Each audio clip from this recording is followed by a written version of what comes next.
There's two elements to this.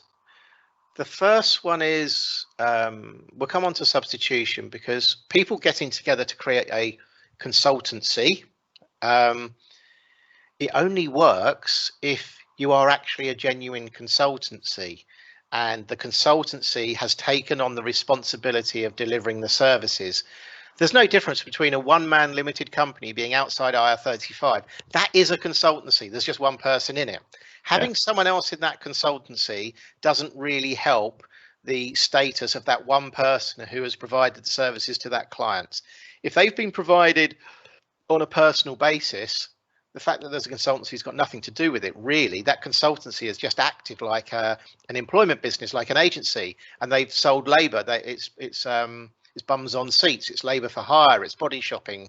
But a proper consultancy will go into a client, establish the requirements, will probably do a quote, and then they get to choose who's going to do the work.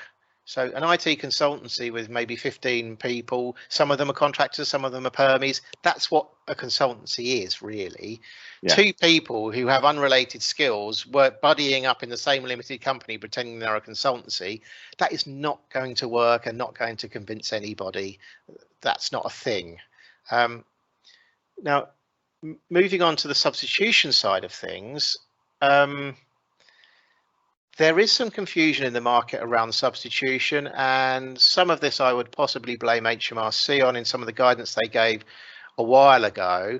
I did see one of their champions for IR35, I'm not sure you call them that, say that you actually have to have somebody on the bench ready to go in right there and replace you. That's simply not true. Right. You just have to have the right to substitute. It must be unfettered. The client can't have a veto. They are allowed to check to see whether the person's coming in is suitably qualified. That's still a valid right of substitution. It doesn't necessarily count if you can only substitute when you are unable to do the work. It has to be also when you're unwilling to do the work. Now, these types of arguments are all laid down in the Pimlico Plumbers case in the Court of Appeal, and they're reinforced by the Supreme Court case that came after that. That's where you can read the law about substitution, and it's in paragraph 84 of the Court of Appeal ruling.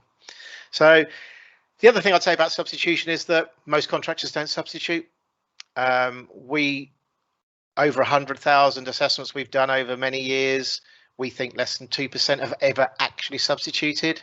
If you turn up in court in a tribunal and you've got an unexercised valid right of substitution, and it really looks a bit like window dressing, okay, that's not really going to carry much weight when it comes to deciding whether you're inside or outside of IR35. The factors around control will be the ones that it goes down to.